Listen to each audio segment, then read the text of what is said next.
Good afternoon, Ridgefield. Here we are again on another beautiful day on April 20th. Hope you all had a wonderful, wonderful weekend. I'm outside today on a beautiful day. It's actually an interesting. We had some snow in the morning, but you know what? It's a crazy, crazy time for everything. Weather, internet, work, school. It's nuts. So I hope everybody had a wonderful weekend out there. And Um, I'm here to talk about today our Wi-Fi and also how to keep everybody safe. How to keep everybody safe from the internet and at home. Yes, we're outside, so you're gonna be seeing the neighbor, my daughter, and the kids all around. Um, so let's start off with Wi-Fi because Wi-Fi is how everybody's connecting right now to the internet at home because we don't have wires running all around in our house, which would be great, but not realistic. We don't want to ruin our walls. We don't want to pay to have somebody come in and install it. So the easiest way is to go through Wi-Fi. And most of us have either Comcast or Xfinity, or it would be excuse me, Frontier, at least over here in Ridgefield, are the two real providers out there. If you went with anybody else, somehow they're going to be running on Frontier's wires. So it's really Frontier or Comcast or Xfinity at this point in time. I know right now you do have some of the cable companies, specifically Comcast, is giving us free Wi-Fi, which is wonderful for some of us. I know a lot of people have been taking advantage of that, but I wanted, but not always the safest, to put it that way. So I wanted to actually go over what are some things that we can do for you now and at home, because at home it's safer. We can control things a little bit more, keep our kids safe, and make sure we know what's going on. One of the first things we do need to know is what stops a Wi-Fi signal from getting from one end of the house. Many times I've been called from people saying, "Hey, I don't have Wi-Fi in the bedroom, or I don't have Wi-Fi in the family or in the living room, but I have it in the kitchen, but I don't have it in the den," and it goes crazy. And Wi-Fi is actually a very, very strange way of going around through all of this. Wi-Fi, believe it or not, is subject to a lot of different things. And if you can look on different boxes, they say, "Oh yeah, this will cover 1,000 feet. This will cover 2,000 square feet. Covers 100. This It's all over the place." And you have to realize that that is actually, when they're saying that, that shows up as in an open field almost with nothing in the way. And let's face it, in our houses, we have walls all around, stairs, everything. And I want to try to explain to you what kind of changes that signal strength and how it works. So, first thing you need to know, walls definitely affect it, and what's in the walls. And some things are just horrible that definitely kill a Wi-Fi signal, and you can literally be 5 feet away from your router, and you will get no response whatsoever. You'll be dead. You'll be in a black hole. That, believe it or not, fish tanks. Fish tanks are a big killer, and that's because it's water. Water is a huge, it just sucks up all that Wi Fi signal. And the fish are totally wired. So the fish are over there cruising the internet. When you really think they're swimming, they're really out there cruising the internet, catching all the different stuff. No, I'm only kidding. Um, what it does is the water kills signals. Also, cement. So if you have one of the older houses that have the old cement and lath walls, that becomes very, very difficult at home to be able to get a Wi-Fi signal around the house. Um, so what do we do about this?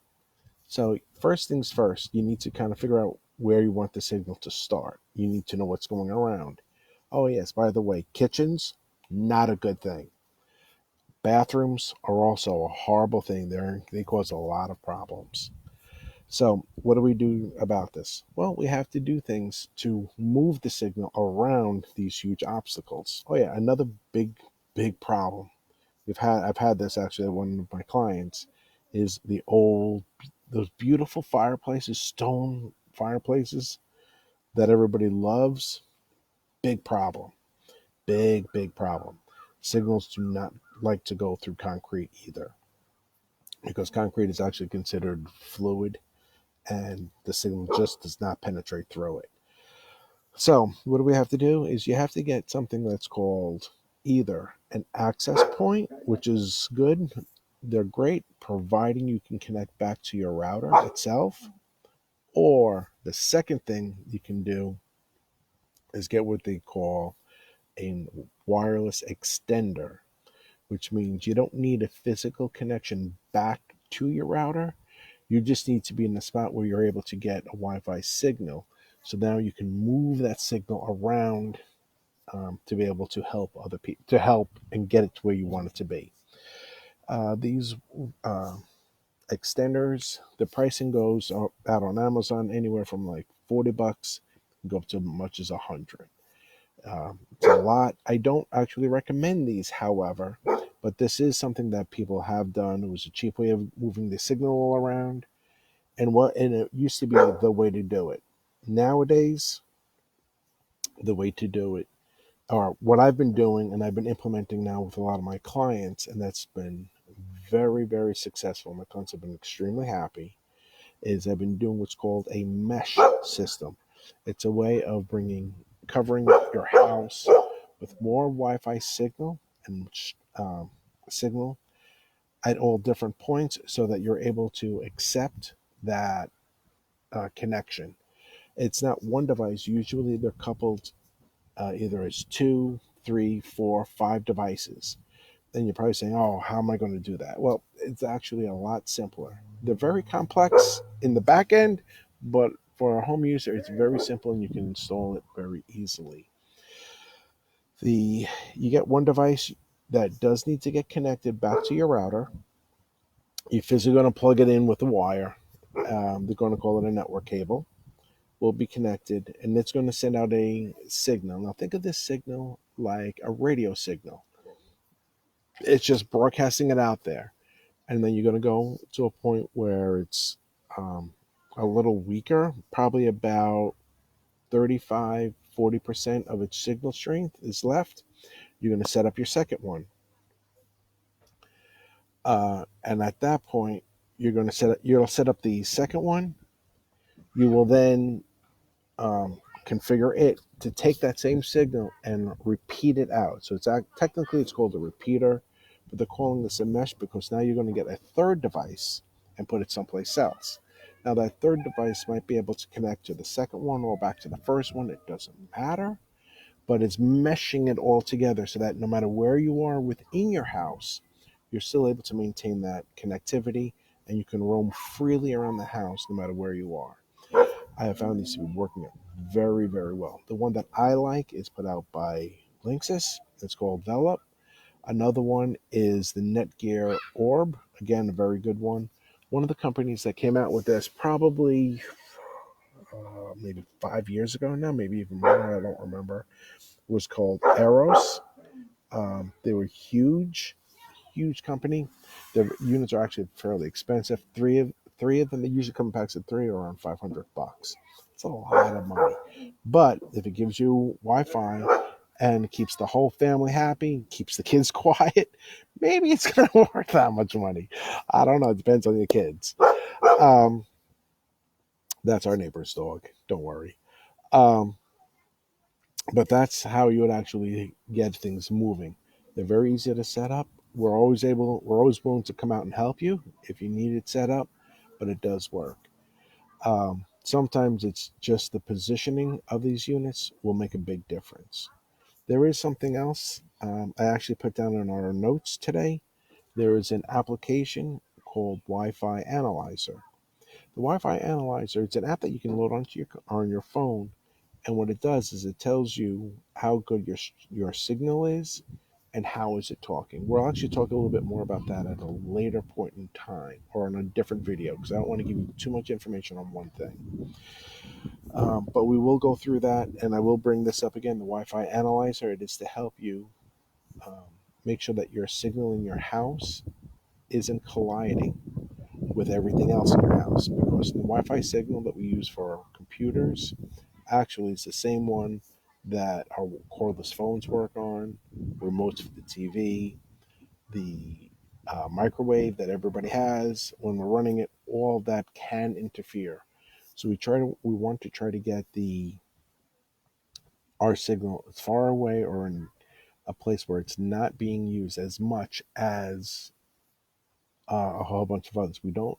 One of the issues that we have, especially in people that are in condos, or townhouses, are your neighbors are right next to each other, and the Wi-Fi signal starts crossing over back and forth, and you start having a lot of issues. That's when we have to fine tune them to adjust them so that they're not what you call colliding, they're not overlapping, and that's done through channels. And the software that I put down on the app itself over there, boop, um, or really down there, um, will actually tell you what channel your Wi-Fi is on, and then we're going to have to move it accordingly to a one that's less crowded, so that you don't have much of a problem. Second thing we wanted to talk about, since we're talking about connectivity, is keeping our kids safe. And I have brought this up on uh, some of the other videos. Was we need to keep our kids safe because, well, everybody's home right now, and we know that through the internet, as good as it is, there are a lot of bad things as well associated on the internet. There are bad places. There's places we don't want our young kids going. Maybe even teenagers or adults or spouses. And I don't get into that, but I'm just saying, I'm here more concerned about for our kids. We specifically what I'm talking about is we don't want to a lot of parents don't want our kids accidentally typing in the wrong URL or website address, same thing, and all of a sudden showing up at some type of a porn site. We don't want to have that. That's not something that our kids are meant to be seeing or even being exposed to, especially when they're younger. And a lot of kids, when they're younger and younger, they're getting younger and younger when they're actually getting on the computer and starting going around on the internet and doing different things. As an example, look at how many times right now when you go out to eat, or when you were able to go out to eat, I should say, um, how many times you would see little kids with the phones like this, at the dinner table. It just happens. They're getting more connected. They're getting used to that. So we do need to protect them. We don't want them going someplace they shouldn't be, because when the kids start going to the wrong different websites, now you're looking at an issue where possibly they can be scoped out and start conversations with people that they shouldn't be talking to. That's another scenario. We will talk about that at a later point in time. But two websites that I definitely recommend to everybody, and one of these is free, and the other one is a paid one. A free one is called OpenDNS. I put the website down within the notes. It is opendns.com. If you go onto the website itself, and hang on one second, let's swing over there. If I go onto the website itself and you look at the different consumer plans, there's a plan called the home plan, which is like the Family Shield or regular OpenDNS, which are both free. And then you have the OpenDNS, the VIP service, which is $20 per year. The difference between them are just the filters that are actually set up. The Family Shield is already pre-configured to block all adult content. You just set it and forget it. You don't have to worry about it. The standard home package um, is a classic. You can adjust it a little bit, but they're pre-configured filters that are already there. When you start paying for it, which is the VIP service. Now you pay, that's $20 a year. Again, not a huge chunk of change, but there you can actually start fine tuning what you can or can't do. Not a tremendous amount of granularity, but there is some ability to be able to protect it yourself. The other one is called Clean Browsing. The website is cleanbrowsing.org. It's ORG. That's one that I actually just upgraded to recently, about 5 months ago. Uh, they have a small package which is $55 a year, and another one which is the one I'm using is 110. What's the variation between the two is how many devices are connected to the internet. If you're like me and you have a lot of smart devices running in your home, they add up really fast. We have the heat, we have Alexas out there, we have the Google Homes. When you start adding all the different devices up, all of a sudden you realize you're running into a lot. So actually needed to upgrade to the higher package, so I have that. The good thing is the of clean browsing is the granularity that I have for the product itself. The granularity is unbelievable. One of the things that I have done, for example, and within my own home, because my daughter is a tween, going to be a teenager soon. We actually have most all social media is blocked. There's a few things that are allowed, which was Facebook because we needed it, so I can do this with you. And we have a Twitter account that is also allowed, and LinkedIn. But most of the stuff we do have blocked because they're coming out all the time. I'm sorry. They're coming out all the time with different social media sites, and the kids are always coming up with the next best thing. But for example, Instagram, not allowed in the house. Um, oh my God, I'm drawing a blank on all of them right now. Um, the Instagram, Snapchat, all that is blocked. She cannot access it. The other thing is when we have friends come over, they also I would more than invite because some of her friends do have devices now that are coming over. I am more than willing to provide them my Wi-Fi information because when they connect onto it, boom, I got them. They can't go to any of these sites anymore. It blocks it all. So I'm actually safe. I'm protecting them as well when they're coming into my house. So my house is a safe environment. They're not going anyplace without me knowing it. And even still, if they go someplace, I can actually track it and see where they were going. Not that I'm being a big brother watching, but I do want to keep my kids. I do want to keep my daughter safe, as well as I want to keep all of her friends safe. I don't need people going to the wrong places, doing the wrong things. This is something that is actually really good. You would never know it. She has full access to everything else. I make up they go to an accidental site that's not safe, I've got a funny little web page that comes up that's saying, "Oops, what did I do? Oh no," and it's all for me. Or you can just go with the standard package, the standard message saying, this isn't allowed on this network. So, but I try to make it a little funny. Just that's who I am. But that was about it. If you have any questions, anybody out there, please feel free to always send me a message, post it. I'll always send it back out to you.